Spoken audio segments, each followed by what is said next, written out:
দর্শক, যেমনটা দেখানোর চেষ্টা করছি আপনাদেরকে, দৌলতপুর থানার নাইতলা এলাকায় যেভাবে শুকনো একটি নদী, মোটামুটি একটি র্যাক গিয়েছে, সেই র্যাক থেকে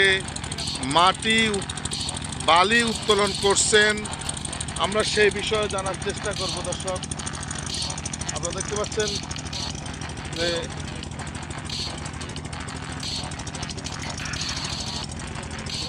বালি উঠাই কে?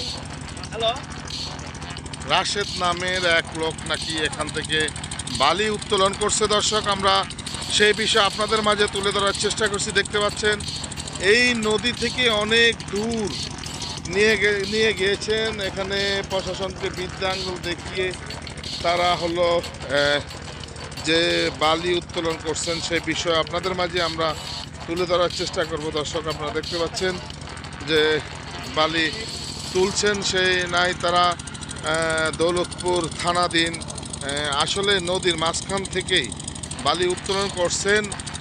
জানি না আমরা প্রশাসন এই বিষয়টিকে অনুমতি দিয়েছে কিনা, কারণ যেহেতু আমরা কাউকে পাইনি। জানতে পেরেছি রাসেল নামে এক ব্যক্তি এই বালিগুলা উত্তোলন করে বিভিন্ন জায়গায় ড্রেজারের মাধ্যমে বিক্রি করছেন।